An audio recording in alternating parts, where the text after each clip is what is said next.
Hi everyone, welcome to the first panel of the very exciting conference that is happening this whole week, which is called 8th March Beyond Borders. And this is a conference organized by the International Council of Polish Women, which is an organization under formation. And today we start with the very first panel, which is called Recipes for Abortion, which is going to discuss the examples and stories of successes all around the world. So this is a little bit like a traveling channel and a cooking channel. So we're going to travel around the world and we're going to find the recipe. And I have really exciting guests with me today, and I will just let them all to very quickly introduce themselves before we jump in. So let's maybe start with the north. Orla? We can't hear you. No, we cannot hear you. So let's. Can you hear me now? Hi, I'm Orla O'Connor and I'm the Director of the National Women's Council of Ireland and co-director of Together for Yes, the campaign to bring abortion into Ireland. Hi, welcome. And then we also have Lieta. Hi, I'm Lieta Vivaldi. I'm from Chile and I'm part of ABOFEM, which are the Feminist Lawyers Association. And also the Mesa Aborto, the Aborto is an abortion organization in Chile. Perfect. Thank you for joining us. What time is in Chile now, out of curiosity? It's 4 o'clock, so... 4 o'clock, okay. And we also have Ines connecting with us from Paris. Hello, everyone. My name is Ines. I'm a member of the International Council of Polish Women and the co-founder of L'Équipière, a media about women's football that intends to talk about women's football and women in football in general. Great. Ines is a young journalist and activist, Polish living in Paris. And we have also Kinga connecting with us from Amsterdam. Good evening, everybody. My name is Kinga Jelińska. I am a member of Abortion Dream Team Collective in Poland, as well as I work with Women Help Women. Both of those groups are members of the Abortion Without Borders initiative. Perfect. We will find out all about these women and what they do a little bit more step by step. But before I start asking them questions, I want to just explain, because this is one of the few chances when we actually talk in English about the situation in Poland. And so I would like to talk about what's actually going on in Poland, because I do get quite a lot of questions from friends about like what happened and why are Polish women in the street. So just really briefly to give you a clear overview, basically since 1993, abortion in Poland has been already very restricted, which means that it could only be performed in case of fetal malfunction, or in case of threat to mother's health, or if the pregnancy was a result of rape or incest. And in October 2020, based on the case in front of the Constitutional Tribunal, the cause, which is the fetal malformation, was also stripped. So today women, and this has entered into force at the end of January this year. So today women in Poland cannot actually perform abortion if their fetus is malformed and if it's clear that it will not survive. And when asked, the Polish government, when it was asked, what are you going to offer women? They responded, we're going to offer them fetal hospicia and a room to cry. So this is how absolutely terrible things are in Poland today. But with this panel, we are hoping to bring a little bit of hope and also perhaps a little bit of ideas of how things could move forward and how we could fix this situation, unacceptable situation, when we have a backlash against women's rights in the middle of Europe in 2021. So I will start with Orla, because Ireland has actually recently registered an enormous success, and it was also linked to the constitution. So could you tell us, Orla, a little bit like exactly when the change happened and what exactly happened in legal terms? Sure. So Ireland had a ban on abortion that was in our constitution, and it was sort of referred to as the Eighth Amendment because it was the Eighth Amendment into the Constitution, and it equated a woman's life with that of a fetus, and it was an effective ban on abortion. And then after that ban, there were two other referendums that were one that allowed women to travel for abortions, because up to then that was banned as well. So it allowed women to travel for abortions and also to provide information on abortion if you were traveling. So it was, it's been banned up to 2018 when the referendum happened. So since 1983, when that was in the Constitution, women's organisations have been campaigning for its removal. And it took a really long time in Ireland, but in 2018, there was a referendum, and there was a large civil society campaign called Together for Yes, and I was one of the co-directors with two other women, Alva Smith and Gráinne Griffin, and the three of us led that campaign in terms of getting a successful vote. So over 60% of the population voted to remove the ban. Wow. And now, it was amazing. And also that because it wasn't just one. It was, such a significant proportion of the population came out and supported that. And now we have legislation on abortion. Our legislation on abortion means a woman can have an abortion on request up to 12 weeks. And after the 12-week period, then it must be about her health, serious health, and a risk to life. So it's still, it's not exactly what we would want, and the legislation is actually going to be reviewed at the end of this year, where we're going to be campaigning for greater access to abortion. Okay. It was a really significant, hugely significant victory, because in a country like Ireland, it took an enormous amount for people to come out and to actually vote for abortion, because they didn't want to talk about it up to then. Yeah, I will ask you more about that. The thing is that if you think about it, we're talking about Poland, Ireland, Argentina, Spain today, all very Catholic countries. So it's also interesting for this mindset. So I think we'll touch upon that.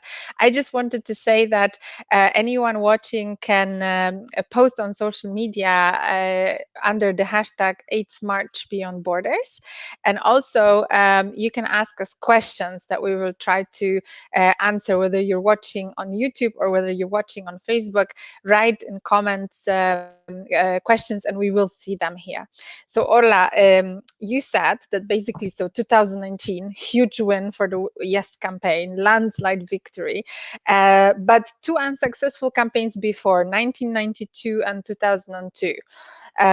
So what I wanted to know is, like, what was the unique thing about 2018? If you were to summarize, what were the success factors? What would you say was done differently that time? Yeah, I think there were a number of things.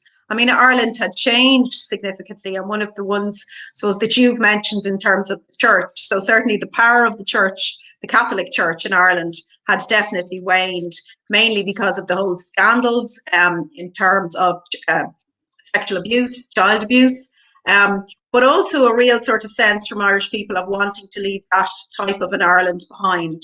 But there were particular success factors. I mean, one, which it can be a difficult one, I think, coming from a women's rights organisation, but it was the piece of women telling their stories, because up to then it had been very much the activists campaigning for abortion, and women would not go public about talking about travelling for an abortion, the experience of having an abortion. So that was an enormous change, because then, the public got to hear women, and the stereotype maybe they had of the type of woman seeking an abortion was just completely demystified. So we were talking about mothers going for abortions, people in so many different life circumstances needing abortions. And these women were going public and talking about their experience and the traumatic experience of having to travel. So it really brought it home to people and started to bring it out into the public. I mean, the second success was this referendum was the first time the medical profession really sort of came out. So Doctors for Choice was formed in Ireland, and they really they really started to build momentum amongst the medical profession. And in Ireland, from the research that we did, the Irish public really trusted doctors. So when doctors came out and said, this is necessary, we need to provide this in Ireland, people listened to them. And the third piece really was about, we did a lot of research for the referendum. And one of the things that we found was that people didn't want to talk about it. They were, women didn't want to talk about it. They were uncomfortable talking about abortion. And while there was a proportion of the population who absolutely, wanted to repeal the 8th and were pro-choice, there was a big group of people in the middle who were very unsure, very uncomfortable. And we started to figure out how could we engage them in a conversation about abortion. And part of that was about talking about women's health. And it was about talking about abortion as a healthcare need. So it was less about talking about it as a right and talking about it that this is a healthcare need. And we also tried to, because we knew from people that they felt it was quite a private thing. So they were uncomfortable about talking about it in public. So we started to talk about, and one of the big sort of slogans of the campaign was, this is, a private matter that needs public support. And that captured people because they saw it as a private matter. But on this day, when you need to go out and vote, it needs your public support. So that issue about, that it is a private thing, it is a medical need, it's a healthcare need. And also, I think one of the other things that we knew from talking with people was that we started to talk about a comprehensive reproductive healthcare model for women that started from sex education to contraception, that abortion needed to be a part of it, and then went all the way to menopause. So abortion was one aspect of a proper reproductive healthcare model for women. And that gave space for people to come in and to advocate for abortion, to support abortion, because they felt like they were supporting something bigger in terms of women's healthcare need. And that opened up more conversations, which I think was really important for us. Indeed. Sorry. No, do you have another success factor? Well, just the final thing I think which really did make a difference was from the anti-choice side, because their arguments was, well, we can't bring abortion into Ireland. It was, going to, change the nature of the country and so on. But because of the abortion pill, and because women and young women were taking the abortion pill in Ireland, it said very clearly that, look, even if you wanted to ban abortion, it's not going to work. Women are going to have abortions. Women need to have abortions. So we need to approach this in a very different way. And that really undermined a lot of the old arguments that they used, that this idea that you could preserve Ireland in this state just wasn't realistic, and the evidence showed it just wasn't going to happen. So they were some of the sort of the key things I think that made a difference in terms of people voting yes. Okay, wow, great. Thank you for this fantastic summary. I do have a couple of questions because I got curious about a few things that you talked about. Firstly, I wanted to know, how did you manage to convince women to come on record? Because in fact, when you were doing this, this was still in penal code, right? This was a crime, and also the same with doctors. How did you manage to convince them? And perhaps this weakening role of the church plays a role there as well? Yeah, I mean, I think it was very difficult for women to come forward. And initially, a group of women came forward who'd had abortions for termination for medical reasons, and they formed a group and they went public first. And then other women started to come forward. And we did within the campaign of Together for Yes. Like some women came forward in terms of recording their stories, but their faces not being public. Some women went public and went all around the country with us when we did, you know, we were having public meetings, you know, in every town around Ireland. And they went public, and then others recorded their stories and others wrote their stories that we then gave to the media. So the stories came out in lots of different ways, and also people, you know, there were different, for example, there was the campaign of In Her Shoes, where people were coming forward telling their stories. So there was different ways in which people did it, and which women did. But it was really difficult, and I mean, I must say, you know, from working in the National Women's Council and being a feminist and a women's activist, you know, there is a piece of me that hugely resents the fact that we can only really get change when women have to come forward with their personal experiences and their stories and bear all, and have to suffer with that after, because, you know, there was backlash in terms of social media, and people were traumatized by it. So it was an enormous toll for people to do that. Yeah.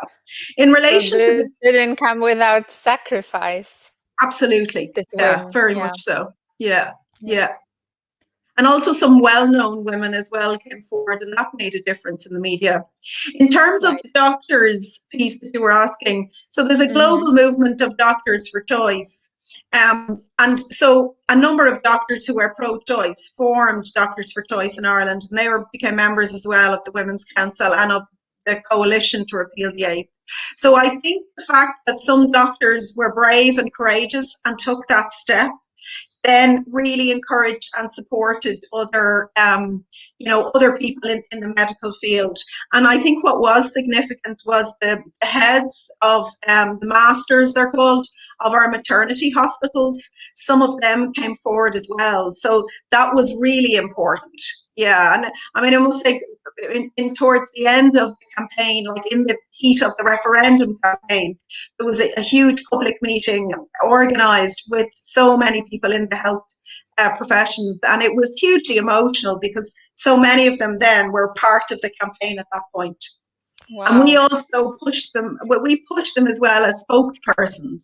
So in the media, you had key doctors, medical professionals being the spokespersons for the campaign.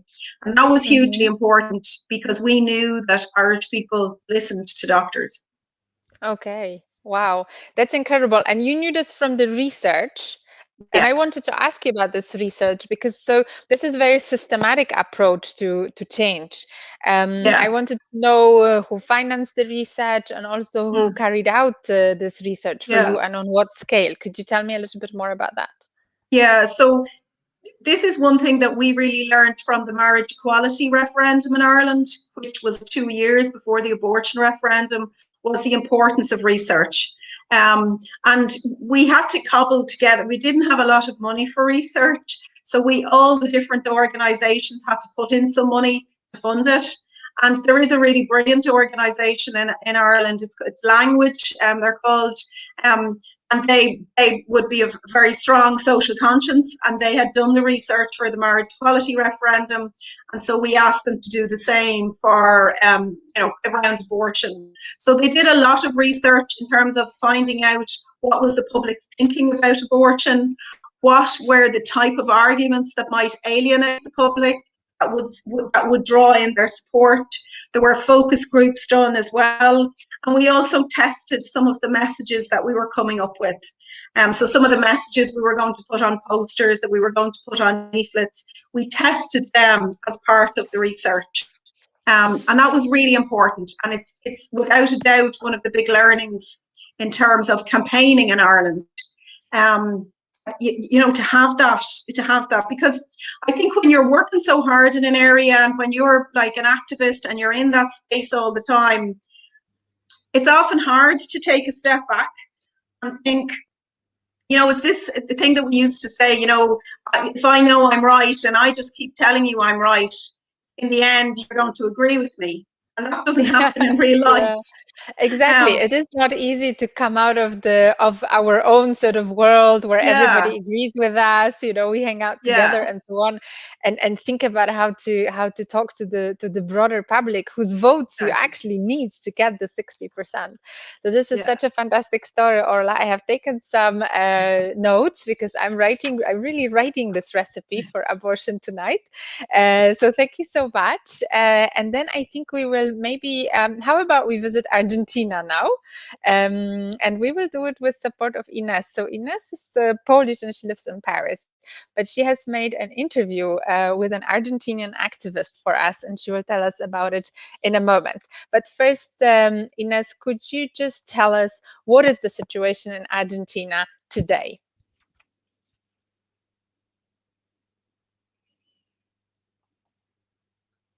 And again, we cannot hear you.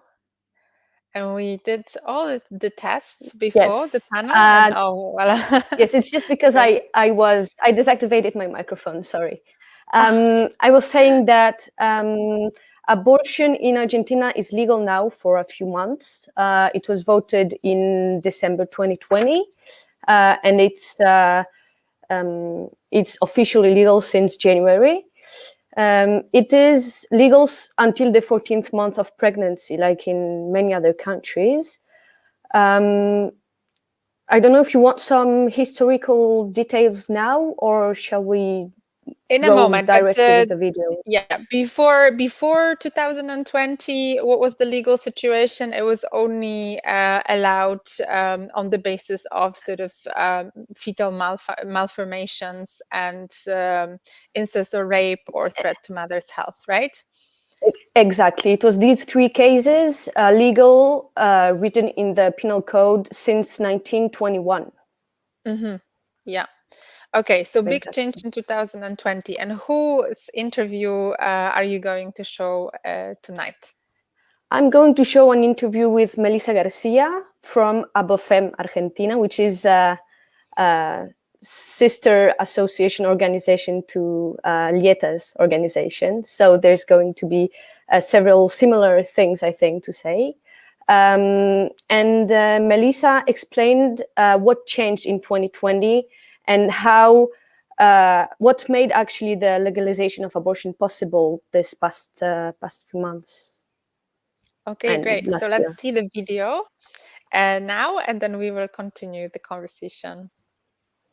I mean, we will just see a fragment of this video actually, and then the whole video is uploaded for you on the YouTube channel of the International Council of Polish Women.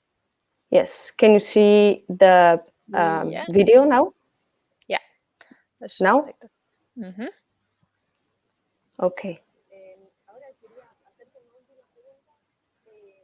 But there's really not very good sound. I cannot hear it. You can hear it. No, I cannot hear it. Why? Not sure. Sorry, everyone who's watching.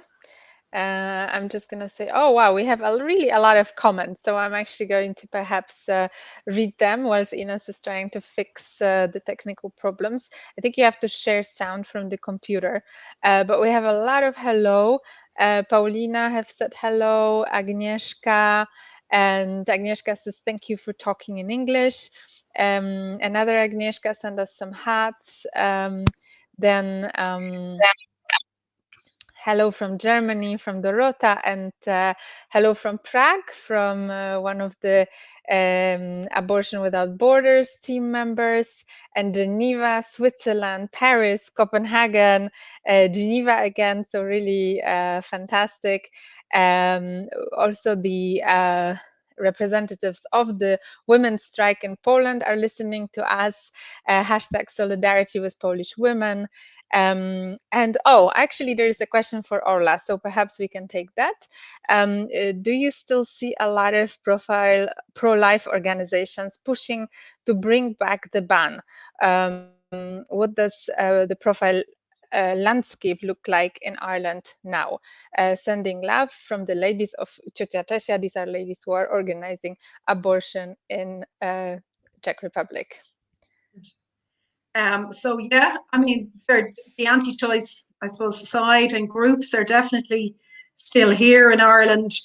In the beginning, there was some protests organised outside the maternity hospitals, outside clinics, and we have been campaigning for legislation for safety zones, we've called it. Now with COVID, that's obviously stopped, but we think, you know, when restrictions for COVID are lifted, that may start again. And also we're into a period of review of our legislation, and we certainly feel they will be active into either, you know, both in terms of trying to roll things back, but also trying to stop us widening access to abortion, because there still is some restrictions there. So yeah, they're absolutely there. But I think one of the good things about what happened in Ireland, because we had a referendum and because we had this big national conversation about abortion, whereas in some other countries, you know, abortion has come in through legislation only. And because so many people came out and voted for it, there is a public ownership of the vote. So even in the early days when there were some protests outside some of the surgeries, like on the radio, people, not necessarily activists or women's organizations, people were phoning in saying, oh, this is wrong, we shouldn't be doing that, we all voted for this. So that there is an ownership. And I think that's really important for how we go forward with abortion, and because the people own it. And so yeah, I think that certainly helps us and helps the position of it. And obviously the fact that it wasn't a super narrow vote, but actually a 60% win, that sort of gives you a very strong legitimacy. So I understand you are not too concerned. I'm just going to read the other hellos. There's hello from UK. Agata is saying hello from Brussels. ADDP Polonia France from Paris. Ania Palmowska from Madrid and California. Also Manchester. And then we have a comment from Agata. We need in Poland a very systematic social movement for abortion, including doctors and lawyers, with a large social campaign. Hello from France, Canada. Hugely important discussions. As Sandra, who is here with us in Brussels. Again, Paris, Stuttgart, Chile, Denmark. So really fantastic audience. And a couple of people listening also from Poland. Thank you so much for joining us. And Ines, are we ready with the video? Is it working now? Do you think we can make it work? Unmute yourself.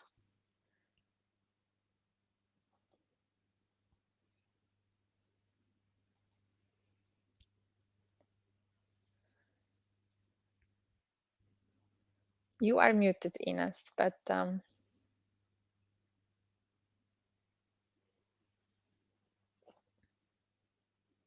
no, still.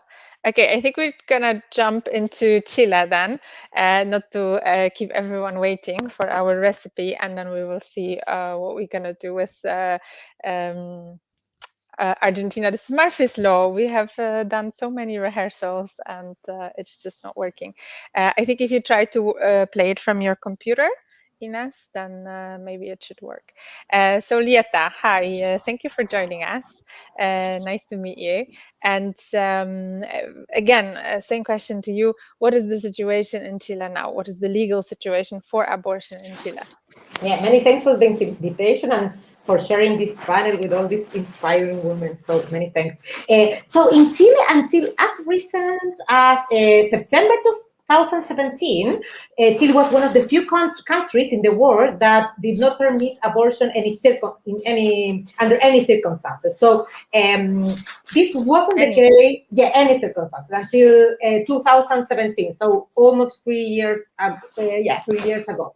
So we had abortion, but on health grounds from 1931 to 1989, but as one of the last measures of Pinochet, of the dictatorship, abortion was completely forbidden.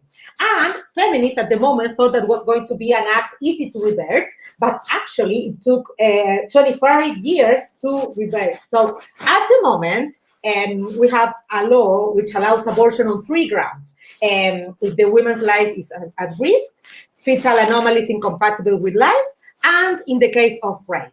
These, of course, are very limited grounds, And additionally, it has been the implementation, but we can talk a bit about it later, but the implementation has been difficult because it was approved by Bachelet government. She's a left-wing president, but she was a left-wing president. But then Piñera, which is a conservative one, took office, and since then it has been difficult, the implementation, because of course it's a government who doesn't care or doesn't want the law to be actually implemented. So that has been problematic. So at the moment we have this law very limited on 3 grounds. Yeah, okay. So 2017 was a big change because from a total ban, and we are almost there in Poland, you have actually managed to go to the situation where abortion is permitted on 3 grounds, which is what we had in Poland up until last year. So this big change in 2017, could you talk me through the strategies you have used to, maybe you could start by talking a little bit about the organization that you are involved with, and then what strategies you have used basically to have that legislative change in 2017?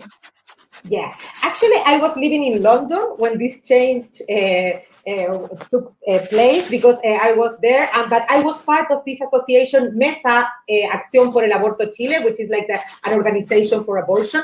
And to be honest, at the beginning, I mean, it was the first time that a bill was presented by a president.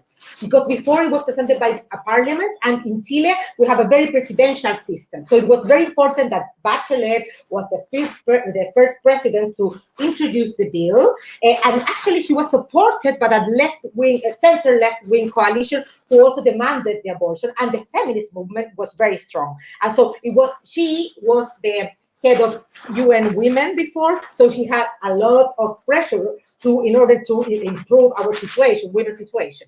Still, for some part of the feminist movement, it was a very, very small step, and it was even insignificant. So it wasn't an agreement that all movement, okay, go for it, because it was so limited that we weren't sure if it was better, because maybe it was going to be just a check, and then the subject was going to be forgotten, like almost like it is now. But still, most of the feminist movement were organized in order to pressure. And I think that these factors, I mean, the president introducing the law, all the pressure, also from social movements, also the public opinion was in favor of abortion, and also the anti-choice movement was so pathetic as they used to be, but in this case they were very extreme with their arguments and their reasoning. So I think that for common people it was also outrageous. Also was like for women was also like insultant, all the arguments that the level of the debate. So there was a lot of social pressure, and I would say that still, the law is very, very, as I told you, is very restricted, but still have opened up the debate, and it has been important. And that we have also feminists fighting for the social decriminalization of abortion. And I mean, like, talking about abortion, not just changing the law, but also changing our culture around about abortion, how we can talk about abortion more freely and understand it like as a normal part of our reproductive life. And in this sense, there are many feminist groups who support women to have clandestine abortion with misoprostol or pills or giving information. So there are many different strategies. On the one hand, there is at the moment, at that moment, there was a strategy in order to change the law. We knew that it was impossible at that moment to have a more progressive law or regulation, but at least to have that restricted law. But on the other hand, continue the fight, because we needed something more progressive, and in order to do that, we need to change the culture around abortion. I'm not sure if I was clear. Yeah, no, it is. But you represent an organization called ABOFEM, and you are a group of lawyers, right? Yes. So what is the specific legal work that this collective is doing?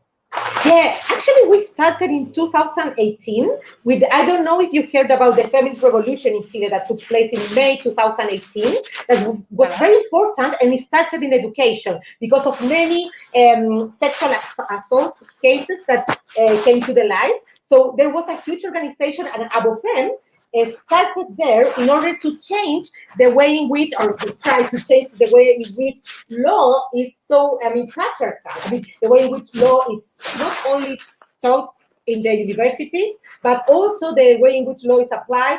So we started to organize, and at the moment we have many feminists, lawyers who are part of Abofem, and we work in different areas. One of the areas is a specific commission of sexual and reproductive rights. So there, and we have had problems during the COVID pandemic. For instance, women who had like pills, like contraceptive pills that didn't work because there was a problem with the government. So at the moment, they're pregnant. Some women are pregnant because of these pills that were not functioning correctly. So we're trying to deal with that. And on the other hand, also working with women that are criminally prosecuted because of abortion and other cases, and also open the conversation about abortion. And I currently, after that revolution, I don't know if you heard that in 2019 in Chile there was a huge revolt in October, and after that, and in that revolt were Las Tesis, probably you've heard about it, they were very important with this song, etc. But after that, a new constitution, where we will change the constitution. The Chilean constitution, that was written under Pinochet's government and was was approved in a very fraudulent or turbious way. So at the moment we will change the constitution, and in that process, sexual and reproductive rights, have been crucial, and feminist perspective has been also crucial. And for the first time in the world, the constitution will be written half and half by women and men. Because it was we want that. The parity committee, you say? So we will be written. So in that sense, it has been very important how we can think a feminist constitution, and of course, sexual and reproductive rights are key in order to have a constitution, a new constitution. But still, there are many things that are going on at the moment, and it's very exciting, all this process. And now in April, we will elect who are going to write the constitution, and they have 1 year in order to write it down. So they will be under pressure. Yeah, that is really interesting, because sometimes even within women who support women empowerment, parity can be a controversial issue, and this is really important. So one last question, I wanted to ask you, after 2017, after the abortion became permitted on these 3 grounds, what was the change for the situation of women in Chile? Yes, to be honest, the implementation of the law have been very difficult because, as I told you, we have a government who's not really into the subject. So there is not much information about the law. Healthcare practitioners have not been actually trained. And there is conscientious objection, so it has been a huge problem too. In Chile, even institutions can object. Not just personal, but also institutions. The whole institutions can object. So conservatives want that, and that has been a huge problem. But having said that, and also the actual numbers of abortion that we are having per year, the legal abortion, are fewer than what was predicted. And so something is happening, that the law has not been implemented properly. So there are many feminist groups who are monitoring what's happening, and we are doing research about it, and also giving trying to give some advices or I don't know, some recommendation on how to improve this implementation. But on the other hand, we are trying, of course, to open up the conversation in order to have a law who guarantees abortion in more cases than these 3 grounds. So we are fighting in many different scenarios or different fronts. There's quite a lot of similarities, because in fact in Poland, when we did have the law that allowed abortions on the 3 grounds, including fetal malformation, it was actually quite difficult for women to actually access this abortion. just for everyone to know. Thank you, Lieta, for these insights. And we have some more hellos and some interesting comments as well, which I'm going to read in a moment. But it's really terrible with the videos. Suddenly all our computers have decided to go on strike. So maybe this is a sign that we are not going to watch them, that you're going to have to go and watch them on YouTube afterwards. And Ines, we're going to go to Argentina. You're just going to have to tell us what were the key things that we actually wanted to show tonight from these videos. So we're going to have to improvise a little bit now. Do you remember what was the, yeah. Do you remember what were the things we wanted to show about Argentina that we thought were very, very interesting? And even though the whole interview is very interesting, but yeah, let's do that. Yes, well, what Melissa was explaining, she was answering my question about what actually changed in 2020 and how, what made possible the abortion to get legal in Argentina. And one of the points she talked about that was really important is the fact that maybe not suddenly, but that in 2020 the narratives changed in the fight for abortion, which means it wasn't anymore a question of abortion being legal or not, being for or against abortion. It was about the fact that Argentina had a health issue in general. She said there was, I think, about 300,000 women dead from illegal abortion in 1 year, which is quite a lot. And the fact that this narrative changed and abortion became a topic of public health suddenly gave it another image. People watched it, saw it in a different way.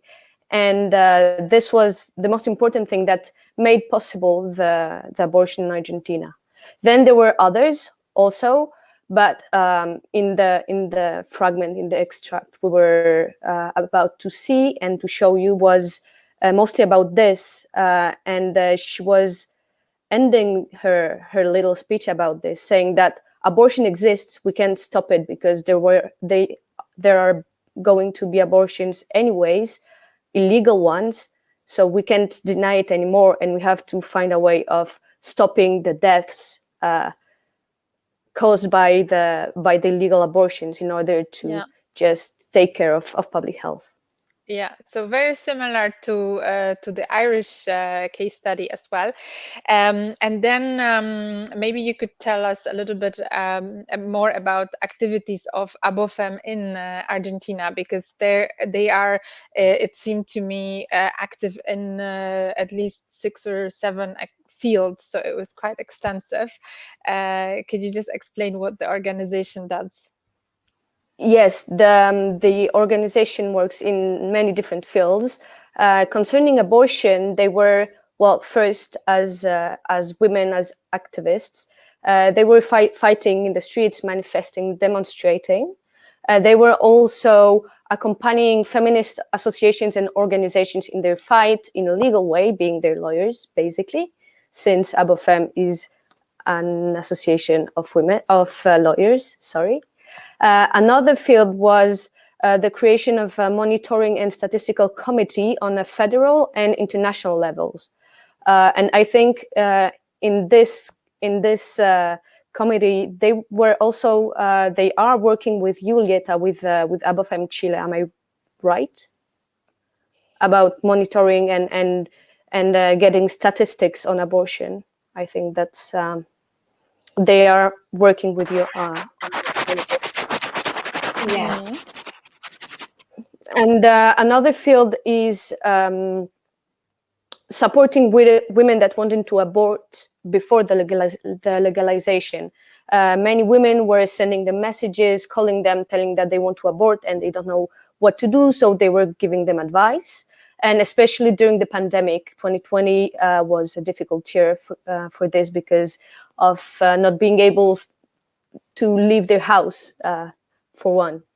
And then two other cases was one which was really important was the contact they had with the Senate and the argumentation they were able to do during the debates in the Senate, during the debates on the abortion law. Melissa herself went to the Senate and was able to do speeches to the senators and explain them what the situation on of the abortion is in Argentina and why it should be legalized. And finally, they are also working, and still now, even after the legalization of abortion, they're working on legal cases against the opposition, because the opposition, people that are against abortion, several organizations are really attacking hardly now that the law is official. They're trying to prevent it from being put into motion, really. So this is taking a lot of their time currently. Mm-hmm. Okay, this is really interesting. So comprehensive legal work on many different levels, including establishing a very clear line between the organization and the parliament and the ministers. So really, really important, and guarding the existing legislation. Very similarly to the stories from Chile. I have an interesting comment here from Sandra Malone, who is actually the chairwoman of the peacemaking organization Search for Common Ground. And she writes, one of the ways which has worked in some communities to bring diametrically opposed parties together around the issue of abortion is to engage pro-life and pro-choice communities in deep discussions, not about abortion directly, but rather about all the things they actually have in common, to have them work on improving those together and then engage with groups once trust is built, engaged on the issue directly. We found issues like best adoption processes possible or safest care model are working. Unfortunately, it's cutting off this extremely interesting comment for me, and I cannot see the rest of it. So the rest is probably on Facebook, but Sandra is here. Hold on, fewer abortions possible. No idea again. I'm curious where this was actually tried and implemented, because this is really, really interesting, Sandra. Thank you for that. So we can actually learn something from peacemakers and peace building organizations about how they approach community conflicts, because they have really ample experience with that. So that's also really interesting. And now we will move to Spain, and I think that we might actually be a little bit more lucky with the video, or I will at least give it one more go, one more chance. So let's try that, and hopefully it will work.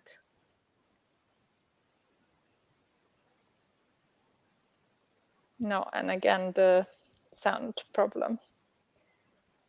Anyone can hear this? No, okay. So anyone who's viewing us, yeah? I think in the common mic settings, there's something called like something on audio device that I think allows you to do this. I was trying to play it from my computer as well, and it didn't work. I think it's okay. It's the Murphy's Law. Whatever can go wrong goes wrong. So Ines, basically, you're going to have the pleasure to talk us through that video as well. And as we mentioned, they are uploaded on YouTube, so you can go and basically watch these interviews as well. But there were a couple of things again. So let's just maybe start in terms of Spain. What has been the situation there? The big change was 2010. And what was the situation before and after? Can you just give us a short introduction on that? Yes, the abortion is legal since 2010. Like you said, the penal code states that it is legal to the 14th week of pregnancy and until the 22nd in case of danger for the woman's life or a problem with the fetus. And it is, women are able to do an abortion only in private clinics, so it's not hospitals public hospitals taking care of this. Apparently, there's also a fee, but it is manageable. So, yeah, okay. But still, it's not free like in other countries. Yeah, and in terms of success factors, I think we have selected two things that haven't come up before that are in that interview. And one of this, actually, no, Orla has mentioned this on a large scale in Ireland as well. One was this abortion coming out, so almost like abortion me too. Can you say a little bit about that? Yes. The part we wanted to tell, we wanted to show from the interview was about the year 1986. I think it was 1 year after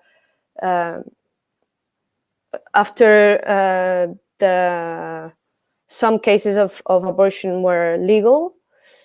And it was while the Constitution was being written, so there's again some similarities with Chile today. She was talking about some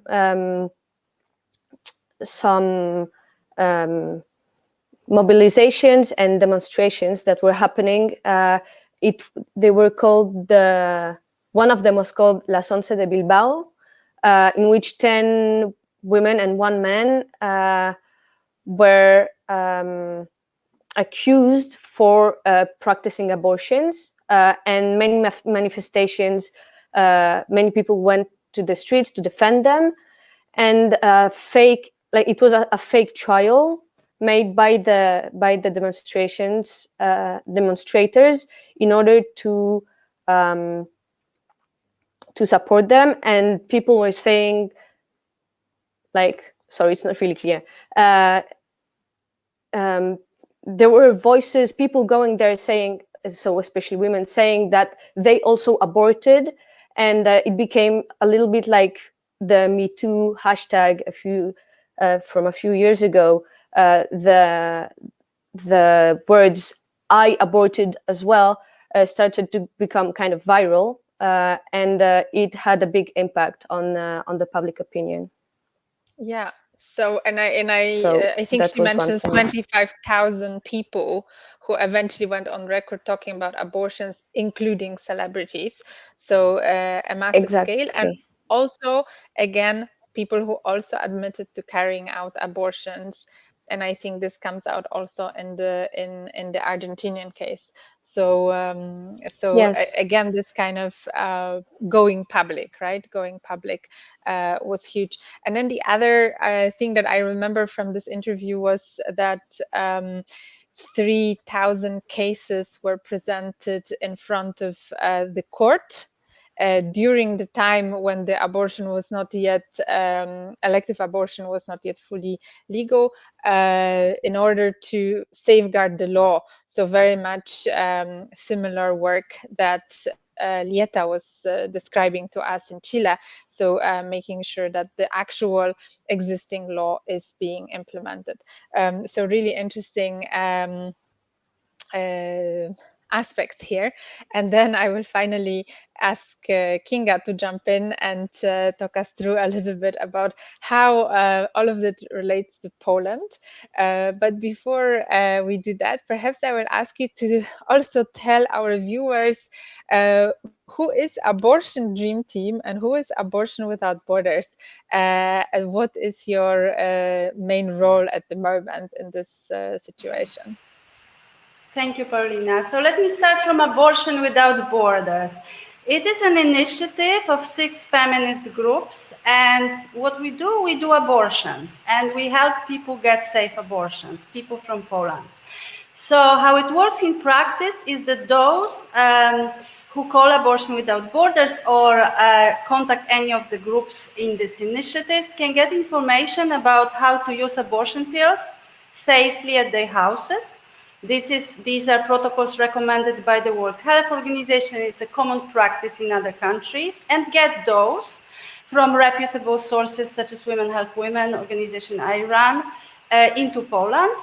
And those people that need to travel abroad, usually because they are longer than 12 weeks pregnant, can get assistance from groups, feminist groups that are working abroad.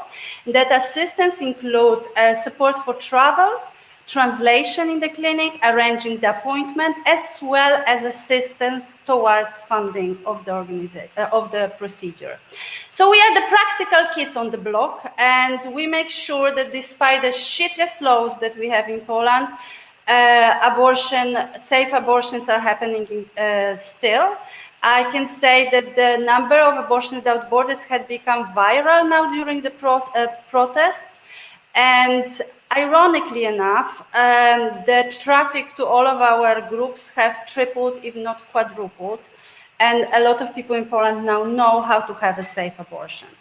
So that's my professional background. And as to your other question, which is very complicated, and I would never attempt to have a pretense or an ambition to do a holistic comparative analysis of such rich material. But let me extract a couple of ingredients following on our metaphor of the recipe for abortion, right? So the most common thread that I see in all of your stories is actually centering people's experience of abortion, right? The need for abortion, the actual realities have been playing such a significant role throughout all of those mentioned settings.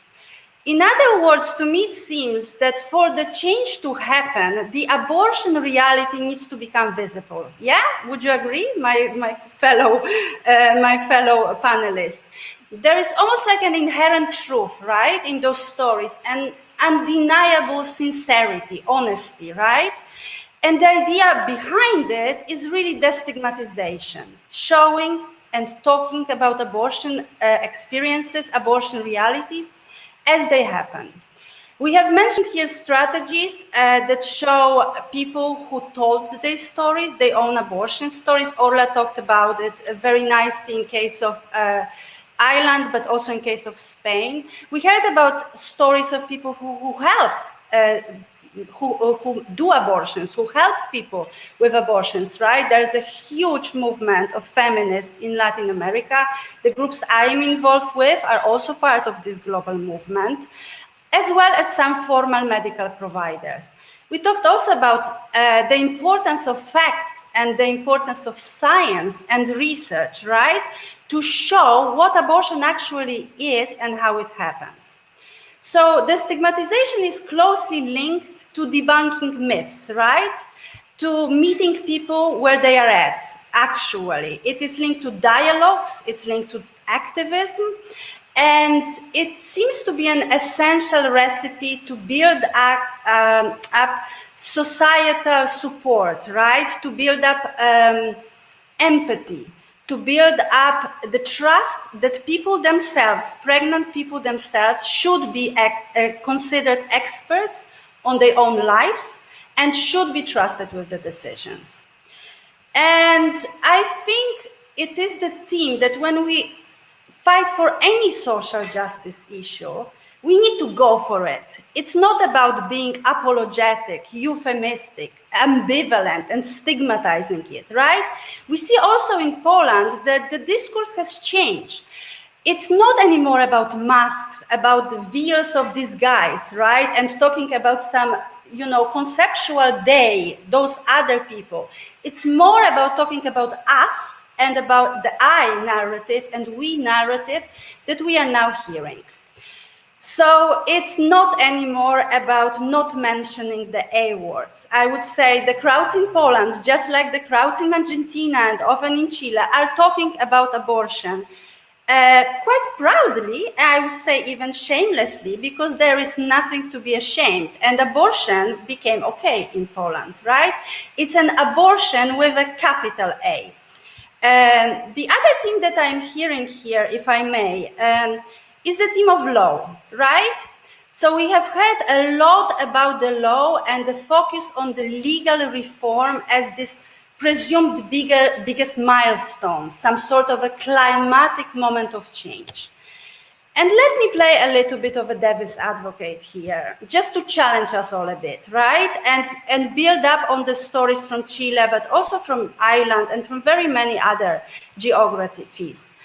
We are learning that implementation of change is nuanced, right? And we need to be careful when we are talking about the law, because it's not a silver bullet solution. It is one of the pieces in a larger puzzle. And no doubt that decriminalization of abortion is a public health must, and is also an ethical obligation. But as we are experiencing and seeing from other movements, I think this is more about fight for actual access to abortion than just a law reform, right? Makes sense? It is the access, actual access, that should be our lens for analysis and focus for change, not just the letter of law. Because the law, the legal paragraphs, you know, they tend to be sanitized, they tend to be depersonalized and often quite exclusionary. And we want a situation where everybody who needs abortion is able to access abortion. And I think this is also a pattern that we hear throughout these stories, how much of those groups are fighting for actual people to have abortions whenever they need them. Yeah. So let me stop here and come back to you for further comments and for the dialogue. Yeah. Does any of my panelists would like to comment on what Kinga has just said? Go ahead, just unmute yourself and speak. Ines. Yes, I think it was a pretty good, like you said, like really every point that was said today. You just summarized it in a really nice way, and I wanted to come back maybe on the aspect of the importance of like how there are really different ways of fighting, right, in the streets, the law and everything, and this is actually really what's happening here, and maybe in Poland and in Chile, that's something that we have to keep in mind, that there's not only one way to find the way for legalizing abortion. And it was clear even before October 2020, before these rights were stripped from Polish women, there were entire regions where it was not possible to actually get abortion on the legal grounds. So indeed, there is a disjunction between the law and the implementation. I think Lieta, you talked about this being the case in Argentina, in Chile as well.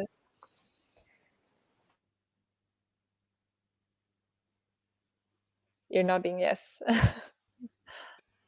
Yeah, and I think the same would be in Ireland as well, because like even though we have the legislation, there are many doctors, particularly in more rural areas, who haven't signed up to be part of the service. So you know, it is definitely more difficult for women in rural areas in Ireland to access abortions. One of the interesting things that has happened in Ireland in the last year because of COVID, it's forced medical services to go remote. And that's actually supported women accessing abortion, because in areas where they couldn't, they would have had to travel in Ireland to have gone to a doctor who was providing the service. Now they don't, they don't have to do that and also the requirement in our legislation where you have to have 3 visits, you can now do at least 2 of those remotely. So that's actually improved the situation. But part of our campaign now is to make sure that stays when the COVID restrictions are lifted. And our concern would be that they won't keep that on. So it's interesting, I think, what's happened there. It is indeed how COVID can actually create opportunities. We have an interesting comment here from Agatha. She says we need as well the politicians involved. And this is another aspect that I think comes out quite a lot in the 2 interviews with Spanish and Argentinian women about sort of linking in a very systematic way to the parliament and having sort of that open dialogue. Is there anything you can also mention here, Lieta, on this, on how to engage and involve the political level? Yeah, as I told you, something that was very important was to work together in 2017. And the pressure that the pressure that was made by all the feminist movement. And at the moment, there is a law, a bill in Parliament in order to decriminalize abortion up to 14 weeks. And it's very strong. And feminist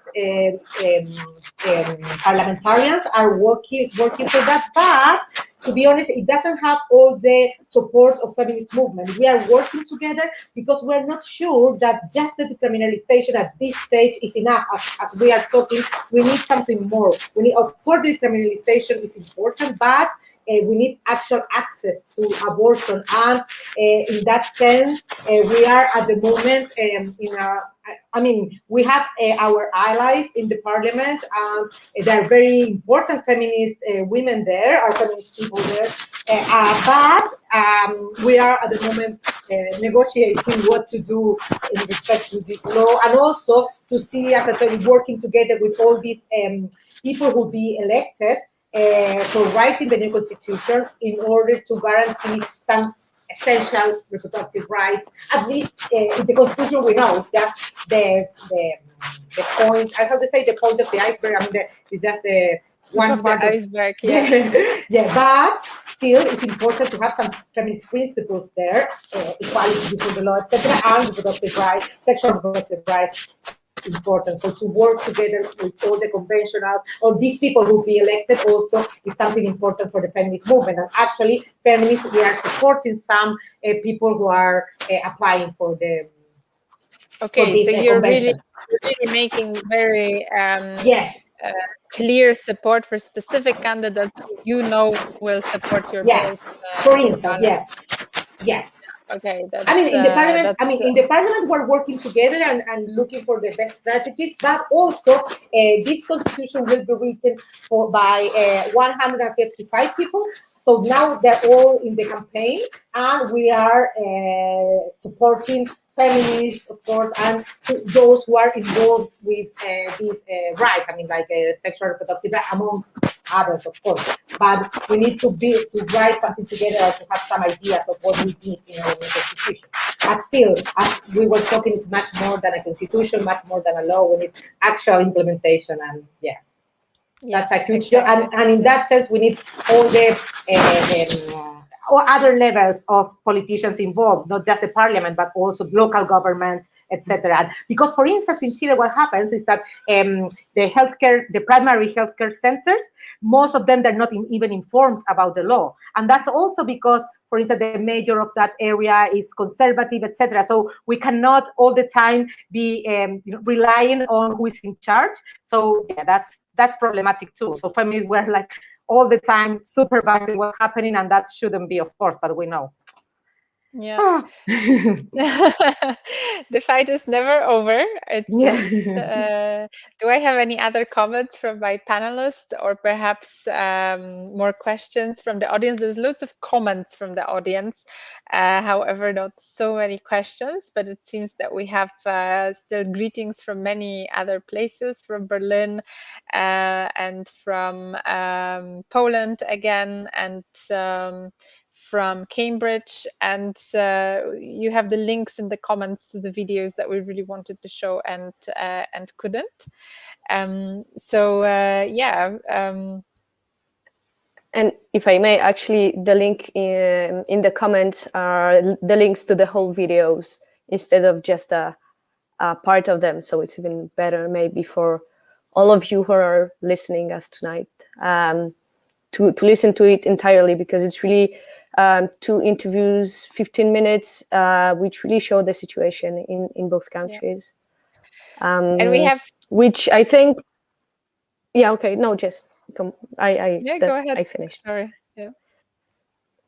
What I wanted to say is that these both interviews also show that even even though abortion can be legal and possible in countries, just as you said before, the fight never ends, because in Argentina they still have to fight the opposition, and in Spain they are making many actions very often in order to stop the opposition that try to prevent women to go to the clinics to have abortions. So maybe it kind of sounds like a negative point. So to finish the panel, or at least at that point of the panel, maybe it sounds a little negative, but I think that also shows that there's still people really engaged all the time, and that we kind of manage to keep going with this. Kinga? Yeah, I just wanted to bring maybe more optimistic thing. I think people are often so much more ahead than the press is, the politicians are, the doctors are. And, I feel like we're playing a kind of a catch-up game. For sure, the law should catch up with reality, right? In Poland, or let me rephrase, not even catch up with reality, but catch up with abortion, preferably by disappearing completely, in my view. But the catch-up game is also with mainstream media, right? They are now starting to change the narrative from political willing and dealing, as we call it, and moralistic sermon, to reporting on people's realities and needs after the tribunal, right? The stories became more visible. The medicine and the doctors, a group with a lot of privilege and a group with a lot of power also have a lot of catch-up to do. I mean, doctors, fellas, a lot of you are seriously behind on abortion methods and how simple and how medically not complicated they can be, especially in the first trimester of pregnancy. So do play your catch-up as well. But that's definitely true that we see that abortion is becoming more visible in Poland, and so are becoming more visible some activist strategies. But let me tell, they are not brand new, as some claim now in the media. They are often very similar to those that we have been seeing throughout Latin America and European and other countries. What changed is that there is like more light shed onto those topics, right, through the media, and more eyes are following it, including the politicians, who also see those topics, and they finally realized that we are now in a moment that there is more political capital to be built on having a stance around abortion than trying to silence the topic as it used to be for very many years, right? So they are even quite, there is a lot in the Polish media of discussion which parties is saying what on abortion all of a sudden. And again, common people are really ahead. We see it as our initiatives and groups all the time. People don't care about all these morals, etc. People want to have access to abortion, they want to have safe abortions, and they know that it's a good thing because they need it. So this discourse there is also changing and being very practical and framing abortion as social good, because it is something that shows respect and dignity versus people who need them. Perfect. Thank you so much. We are slowly running out of time. I mean, we could have this interesting conversation for a very long time. Let me tell you what I have written in my recipe book from tonight. So it seems that public coming out of both women and medical professionals is one of the key ingredients. Research on public opinion, systematic research on public opinion, that is something that has really impressed me from Ireland. Changes in narratives. We have heard about this both from Americas and Ireland, not focusing on right but on healthcare, and also looking into comprehensive reproductive health model rather than focusing narrowly on abortion. And then also legal work that is about the connection with the parliamentarians, but also strategic litigation, especially this case in Spain where 3 1,000 cases have been presented for not respecting the law, and so being the guardians of the law, as well as having a sort of commissions on reproductive rights that are doing comprehensive work and bringing the legislation forward. And this work is never done. And within this context, I wanted to tell you that one more video was made for this panel, and this was made by our friend Kasia Szkuta, who lives in Brussels, and she has interviewed a Polish-Belgian doctor who came to Belgium as a very young man, and actually in the 60s and 70s, he was bringing Belgian women to Poland so that they could have abortion, and he tells a story about that. And this is another video that you can watch on YouTube that is waiting for you, uploaded in YouTube, and maybe our friend Magda will also kindly, she has already just posted a link to that as well in the comments, and have a look at that, because it sort of shows this kind of pantare. It just never stops, and we always have to be sort of on the guard, and it's almost like a circle. But perhaps, you know, our granddaughters will live in the world where this is not a debate anymore. You don't have to meet in the panel, although it would be a pity not to meet all these fantastic women, thanks to organizing this evening. But I would maybe prefer to just have a glass of wine with you and not have to discuss how we have to fight for abortion all the time. So thank you so much. I also want to thank a couple of people that are always behind the scenes for this kind of initiatives. Agata Araszkiewicz, who is sort of the mentor behind the whole conference. She's living in Brussels. She's the founder of Elles Sans Frontières, and she has helped us shape all of these thoughts around the whole event that is happening for the whole week. Ania Palmowska, who is also not here with us, but she has done the interview with the Spanish journalist, and she did English subtitles, so we can, together with Ines, and also a friend of yours has been helping. Exactly. So Anya made the subtitles from Spanish to Polish, and my friend Kit, he made the subtitles in English with Gema Candela. Exactly. That's it.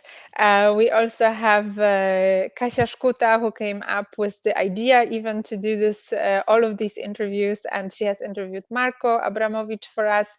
And as well as we want to thank Magda Myszka, who lives in San Francisco, and she has been organizer and coordinator and sort of the person who did all the technical things and posts on Facebook. And you know, if you ever organized an event like this, it's just so much little things that you have to see to. And she coordinated everyone, also women who developed the visuals, and then the ones who actually organized the panels. The conference is still going on for another 4 days, so keep an eye on the space. And for tonight, I thank you all for joining us, and it was really lovely to see you. Take care. Bye. Bye. Thank you very much. Bye. Thank you.